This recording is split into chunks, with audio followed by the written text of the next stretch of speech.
നമസ്തേ, എല്ലാവർക്കും ദേവികൃപ റെസിപ്പിയിലേക്ക് സ്വാഗതം. ഇന്ന് ഞാൻ ഉണ്ടാക്കാൻ പോകുന്നത് ഒരു എരുളിയാണ്.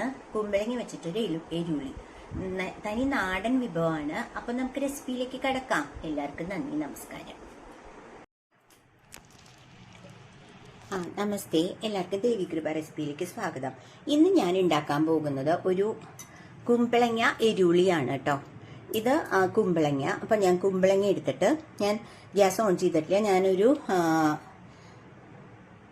കുക്ക് ആൻഡ് സെർവ് വെച്ചിട്ടുണ്ട്. അതിലേക്ക് ഞാൻ ഈ കുമ്പളങ്ങ കട്ട് ചെയ്തിട്ടിട്ടുണ്ട് കേട്ടോ. ഒരു കുമ്പളങ്ങയുടെ, ഒരു ചെറിയ കുമ്പളങ്ങയുടെ ഒരു ഹാഫ് പോർഷൻ എടുത്തിട്ടുണ്ട്.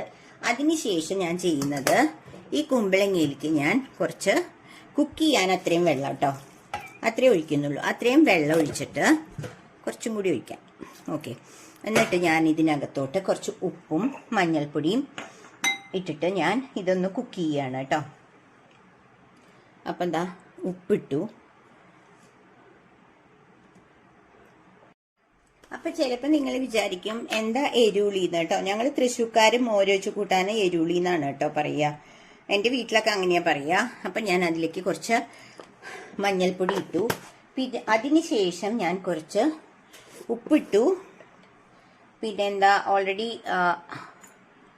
മഞ്ഞൾപ്പൊടി ഇട്ടു. ഇനി ഞാൻ കുറച്ച് മുളക് പൊടി ഇടുന്നുണ്ട്.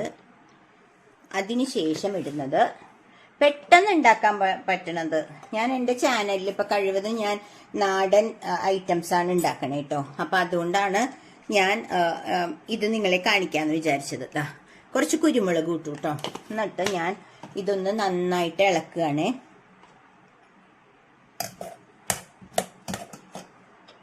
അപ്പൊ ഞാൻ ഇതെല്ലാം ഇട്ട് ഇളക്കി. അതിനുശേഷം ഞാൻ ഗ്യാസ് കത്തിച്ചു കേട്ടോ. ഇവിടെ ഈ സൗണ്ട് പറമ്പിൽ മരം മുറിക്കുന്നുണ്ട് അതിന്റെ കേട്ടോ. അപ്പോ അതിനുശേഷം ഞാൻ ഒരു ലിഡ് വെച്ച് അടച്ചു. അപ്പൊ ഗ്യാസ് ഓൺ ചെയ്തു. എന്നിട്ട് ഞാൻ അതിന്റെ ലിഡ് വെച്ച് അടച്ചു കേട്ടോ. അതൊന്ന് കുക്കാവട്ടെ, അതുവരെ നമുക്കൊന്ന് വെയിറ്റ് ചെയ്യാം. അപ്പോ ഇതാ ഭയങ്കര ഡിസ്റ്റർബൻസ്, മരം മുറിക്കുന്നതിന്റെ സൗണ്ടാണ് കേട്ടോ. അപ്പോൾ ഞാനിവിടെ ഇത് കുക്ക് ചെയ്യാൻ വെച്ചിട്ടുണ്ടല്ലോ, അപ്പൊ ആയിട്ടില്ല. അപ്പൊ ഇടയ്ക്കൊന്ന് ഇളക്കി കൊടുക്കണം കേട്ടോ. അത് ഇളക്കി കൊടുത്തിട്ട് ഞാനിത് അടച്ചു.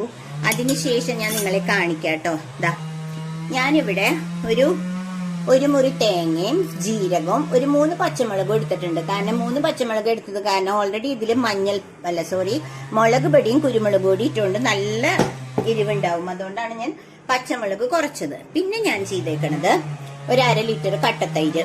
അത് ഇന്നലെ ഉറവിച്ച് വെച്ച് കഴിഞ്ഞാൽ നമ്മൾ ഇന്ന് ഉച്ചയ്ക്ക് ഉണയിക്കാനല്ലേ എടുക്കുക. ഇത് ഇന്നലത്തെ അല്ല, മിനിഞ്ഞാന്ന് ഉറവിച്ച് വെച്ച തൈരാണ് കേട്ടോ. ഇതിനു വേണ്ടി ഒരു കവർ മിൽമ പാൽ 1/2 ലിറ്റർ പാലെടുത്ത് ഉറവിച്ച് വെച്ച തൈരാണ്. നല്ല കട്ട തൈരാണ്. അത് ഇതിനു വേണ്ടി യൂസ് ചെയ്യണം. അപ്പൊ വെള്ളം ചേർത്തല്ല, ഇത് ഞാൻ തൈര് ചേർത്തിട്ടാണ് അരയ്ക്കുക. ഓക്കെ. അപ്പൊ അതും അരച്ചിട്ട് വരാം. അപ്പോഴേക്കും ഇത് കുക്കാവും. അപ്പൊ ഇതാ ഞാൻ കറക്റ്റായിട്ടോ കുക്ക് ചെയ്തത്. ഒട്ടും വെള്ളം കൂടിയില്ല, കറക്റ്റായി കുമ്പളങ്ങ കുക്ക് ചെയ്തത് കേട്ടോ. അപ്പൊ പിന്നെ ഞാൻ നേരത്തെ കാണിച്ചില്ലേ ആ തൈരും ഇതൊക്കെ ഉള്ളത് ഞാൻ ഇതിലേക്ക് ഒഴിക്കുകയാണ് കേട്ടോ. അപ്പോൾ ഞാൻ ഒഴിച്ച വെള്ളം കറക്റ്റായിരുന്നു കുമ്പളങ്ങ കുക്കാവാൻ.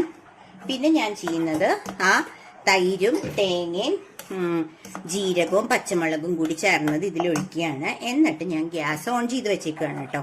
ഇതൊന്ന് തിളക്കട്ടെ, എന്നുവെച്ചാൽ പതഞ്ഞാൽ മതി. അതുവരെ ഒന്ന് വെയിറ്റ് ചെയ്യാം കേട്ടോ. ഇത് മോരൊഴിച്ച് കൂട്ടാൻ, അതായത് എരുളി. ഞങ്ങൾ തൃശ്ശൂർക്കാർ ഇതിന് പറയാ എരുളി എന്നാണ്. കൊടുങ്ങല്ലൂർ ഭാഗത്തൊക്കെ ഇതിന് എരുളി എന്നാണ് കേട്ടോ പറയാ.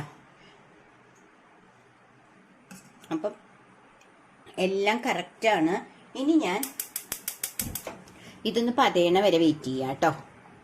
അപ്പൊ ഇതാ നമ്മുടെ എരുളി പതഞ്ഞു. ഞാൻ ഓഫ് ചെയ്തു ഗ്യാസ്. അതിനുശേഷം നമ്മളിതാ ഞാനൊരു കടായിയിൽ കടുക്, ഉലുവ, മുളക്, പിന്നെ കരിവേപ്പില വറുത്തു കേട്ടോ.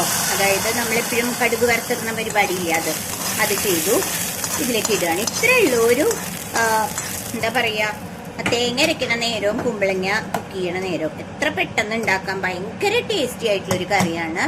അപ്പോൾ ലാസ്റ്റ് നമ്മൾ ചെയ്യേണ്ട ഒരു ചെറിയൊരു ടേസ്റ്റ് കൂട്ടാനുള്ള പരിപാടി ഉണ്ട് കേട്ടോ. ലാസ്റ്റ് നിങ്ങൾക്ക് കാണിച്ചു തരാം ടേസ്റ്റ് കൂട്ടണ ഒരു ചെറിയ പരിപാടി എന്ന് പറയുന്നത് ഇത്രയും നുള്ളിൻ്റെ ശർക്കര ഇടണം. എന്നാൽ ഇതെല്ലാം കൂടി നമ്മുടെ കുരുമുളകിൻ്റെ എരിവും തൈരിൻ്റെ പുളിയും മുളകും എല്ലാം കൂടിയും ഒരു എന്താ പറയുക, ഒന്നത് ഒരു കറക്റ്റായിട്ട് പ്രപ്പോർഷനിൽ വരുള്ളൂ കേട്ടോ. അപ്പം അതും കൂടി ഞാൻ ചെയ്തു. ഒരു പിഞ്ച് ഇത് മുത്തശ്ശി കാണിക്കണതാട്ടോ, കാളനൊക്കെ ഉണ്ടാക്കി കഴിഞ്ഞാൽ അല്ലെങ്കിൽ എരുളി ഉണ്ടാക്കി കഴിഞ്ഞാൽ. കണ്ടില്ലേ, നല്ല അടിപൊളിയായിട്ടുള്ള എരുളി റെഡിയായി. അപ്പം എല്ലാവരും ഇതൊന്ന് ട്രൈ ചെയ്ത് നോക്കണം. എന്നിട്ട് നിങ്ങൾക്ക് ഇഷ്ടപ്പെട്ടെങ്കിൽ ഈ നാടൻ കറി ഒന്ന് ട്രൈ ചെയ്ത് നോക്കുക. ഇഷ്ടപ്പെട്ടെങ്കിൽ ലൈക്ക് ചെയ്ത് ഷെയർ ചെയ്ത് സബ്സ്ക്രൈബ് ചെയ്യണം കേട്ടോ. അപ്പോൾ പുതിയ ആളുകളൊക്കെ ഉണ്ടെങ്കിൽ ഒന്ന് ഷെയർ ചെയ്ത് സബ്സ്ക്രൈബ് ചെയ്യണേ. അപ്പോൾ ബാക്കിയുള്ളവരും ഒന്ന് ഷെയർ ചെയ്യണം കേട്ടോ. അപ്പോൾ അടുത്തൊരു നാടൻ റെസിപ്പി ആയിട്ട് വരുന്നവരെ എല്ലാവർക്കും ബൈ ബൈ.